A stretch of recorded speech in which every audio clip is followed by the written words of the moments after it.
Hi, everybody. I'm Laura Garcia, and I'm the Associate Director of Recruiting External Relations at the Emory Career Center. So today we're going to talk about how you can jumpstart your job search in order to find a position more quickly. So, agenda, we'll learn how to search and where to search. I'll help you to develop a job search plan for yourself, how to market yourself, and lastly, share some tips on what you can do in the meantime until you ultimately secure that role. So, I wanted to kick this off by just making a point that this is roughly the attention span that people are going to pay for your resume, LinkedIn, as well as your online presence. So little things make a very big difference in who gets noticed and who doesn't.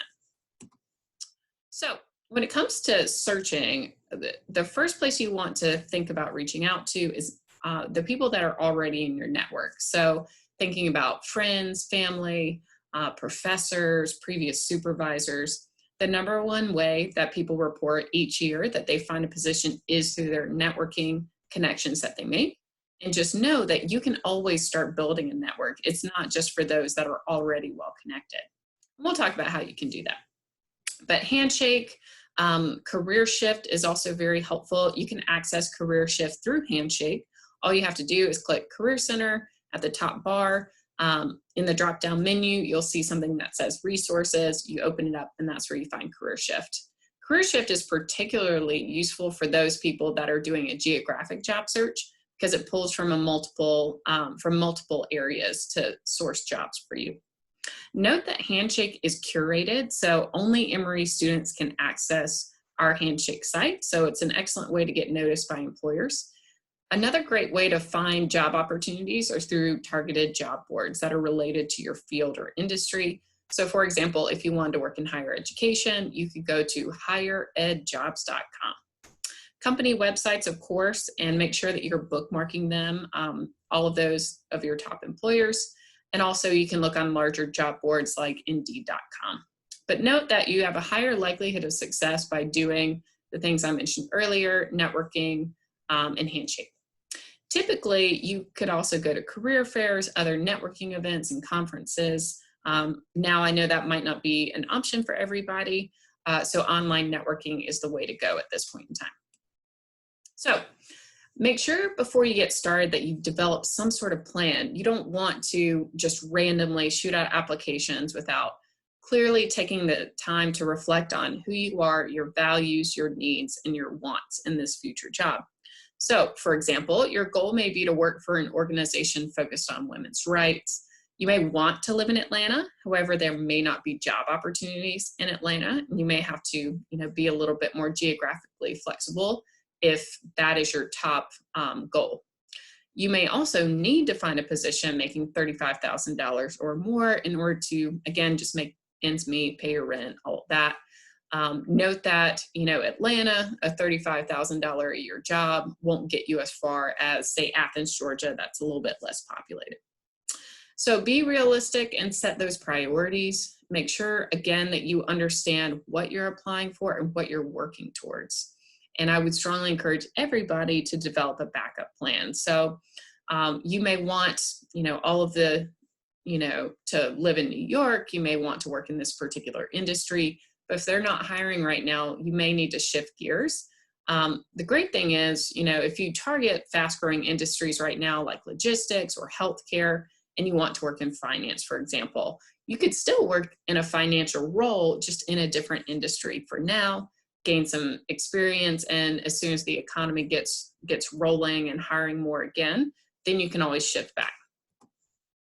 Make sure you get organized. This is critical. So as you start applying to different job opportunities, I would strongly encourage you to create a spreadsheet to keep track of these applications. That includes, the name, the job title, a link to the job description, as well as the application, any other notes that you want to make. So I'll show you on the next screen what that could look like. I'd encourage you to also name your tailored resumes and cover letters so you can pull them quickly. So as you apply to different jobs, if the job descriptions are radically different, I would really encourage you to tailor your resume. This webinar is not focused on that, but we have some great resources on the Career Center website that can help you with that. So Also, be sure you're tailoring those resumes and cover letters and naming them. So that way you can easily pull, the cover letter you submitted or the resume. So Laura Garcia resume Home Depot.pdf is a great example of that.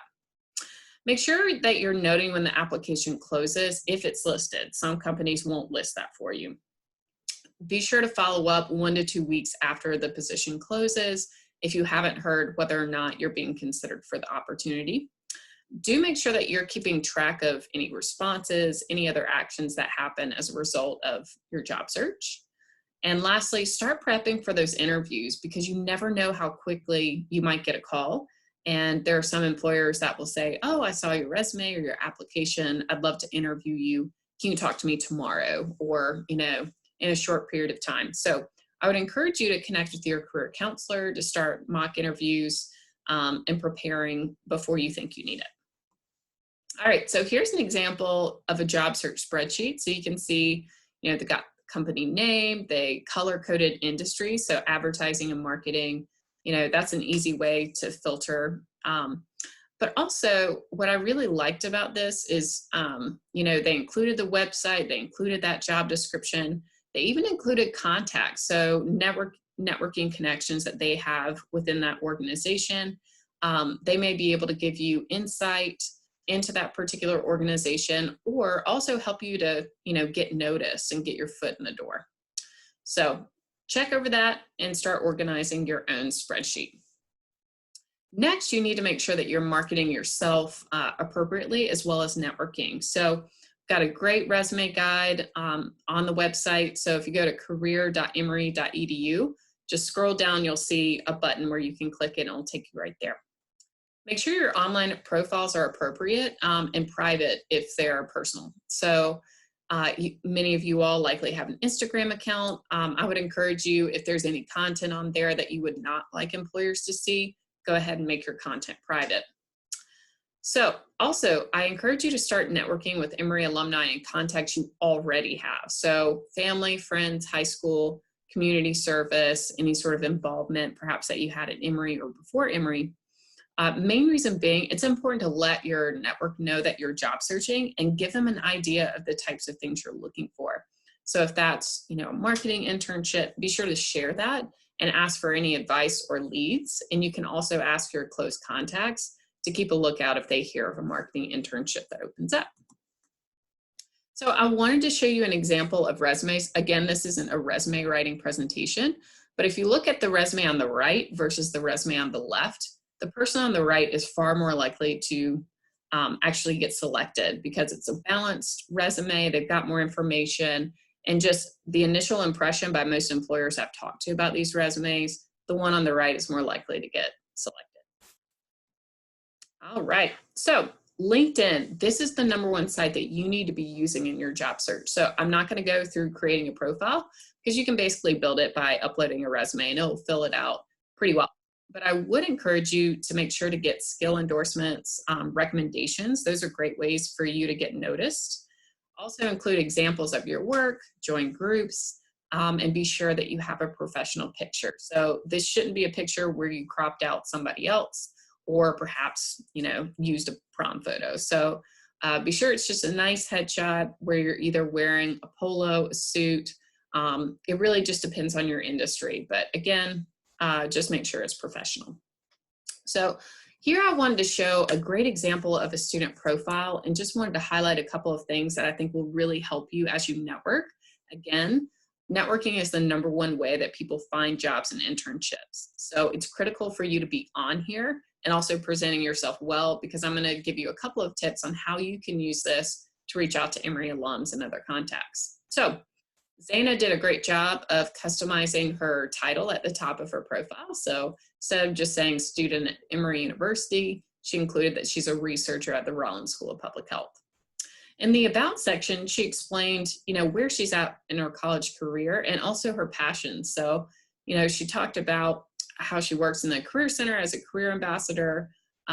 She shared a little bit more about her background, and she also shared her passions specifically with, the environment and the growth of urban forests. So I'd encourage you to read through that and think about how you can present yourself and share your interests. And note that it doesn't have to be just one thing. So Zaina is interested in both public health as well as, the environment. So over on the right-hand side in the experience section, you can see where this particular student uploaded an example of her work. I'd encourage you to do that. You can also get your skills endorsed, and to answer your likely question, how to get endorsed, endorse other people, and they're more likely to come back onto your profile and endorse you for skills that you possess. Lastly, ask previous bosses, supervisors, maybe student group advisors, or potentially even coworkers to give you a recommendation on LinkedIn, just because that's a great way to show, more about who you are as a person and a candidate, and you may be more likely to get selected, because it's one thing to put on a resume that you've got a skill set, but it's something else completely when you have, a couple of people backing up how great of a worker you are. So when it comes to LinkedIn, I would really encourage you all to make sure that you're using the LinkedIn, the Emory University LinkedIn page. So if you're logged into LinkedIn, go to that search bar over here, type in on the top left, type in Emory University. You see a little box pop up that says alumni on the left-hand side, lower on the page, and you can filter a lot of different ways. So I'd encourage you to say if you're applying for a job at the CDC, you can click down here, CDC, and filter all Emory alums that work there. I'd encourage you to reach out to them to ask a little bit more about, their background, how they found their position, and you never know, that could be a great way to get noticed. There are lots of other great ways that you can filter as well. Okay, so in terms of networking on LinkedIn, just be aware that LinkedIn wants you to buy LinkedIn Premium. So I'm going to give a couple of tips on how you can get around that. So this is an example of inviting somebody to join your network on LinkedIn. So sometimes it might limit you to 300 characters or less. So this is a sample message that you could send out. Just be aware that some individuals may not prefer to connect with you if you haven't previously met. And I encourage people not to connect with HR unless if you've already had a conversation, just because they tend to get inundated with outreach from potential candidates. So what you can do on LinkedIn as well to avoid having to pay for LinkedIn Premium, if you look at somebody's profile and you identify that, they're a part of the Emory Alumni Association, when you log into that group, you can click on the members and filter by that person's name and directly message them through that group. So that way, again, you're not having to pay for anything. And last resort, another way that you can connect with people, if you have their organization, their name, you could always try to go on their company website and see if you could pull their email from there. I'd encourage you to reach out to those Emory alums. So here's an example email that you could write to an Emory alum working at a company to which you are applying to get on their radar and ask for their advice. So note the subject line is very specific. It says Emory Student Outreach regarding your experience at Facebook.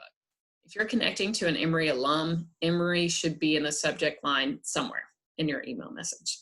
So they started off formally, which I like. Dear Mr. Lewis, I hope you're doing well and having a good week. Recently applied to a software engineering position at Facebook, was hoping to connect with you specifically due to our mutual connection to Emory University and your expertise in UX UI.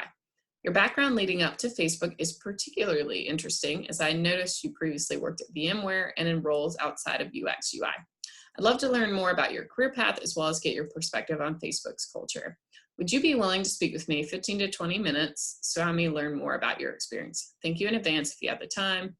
I appreciate your consideration. And then they have a professional email signature that has their name, major, when they graduate, Emory University email, phone number. So if you're about to graduate and you'll no longer be using your Emory email, I'd encourage you to use a personal email. Just make sure your personal email is appropriate, some sort of combination of your first and last name. Note in this email, it didn't say, can you forward my resume on to HR? Can you put in a good word?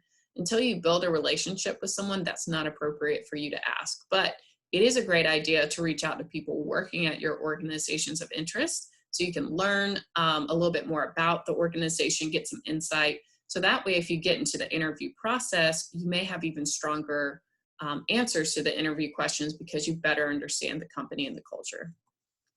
So a couple of last tips that I would recommend for every job seeker to do while they're searching. Keep in mind, you shouldn't just be sitting around twiddling your thumbs waiting for a response. So one great thing you could do is pick up a new skill set on Lynda.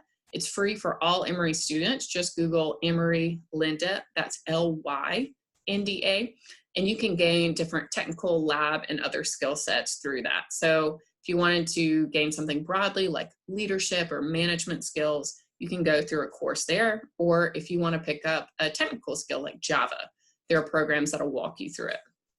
You could try to learn a second language. You could try to create a website or an online portfolio of your work. You can ask professors if they may be willing to let you help them with their research.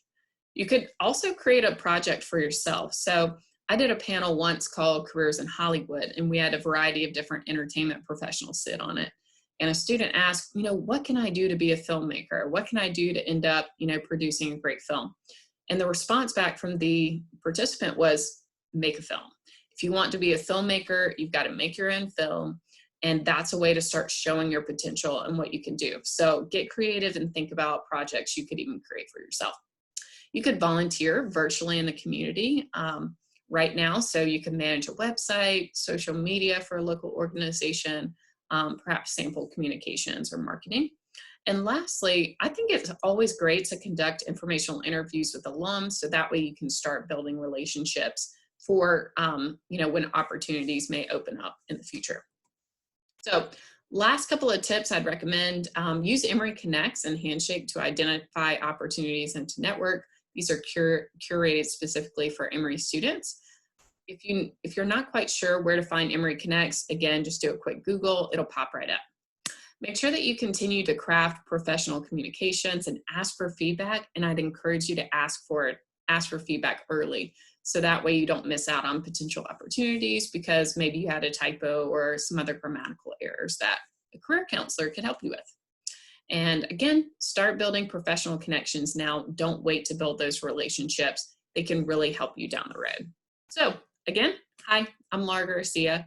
I work in the Emory Career Center specifically with employers seeking to hire you. So if you want to set up a time to meet with a career counselor to talk about your strategy, you can call 404-727-6211. Hope to see you soon. Bye.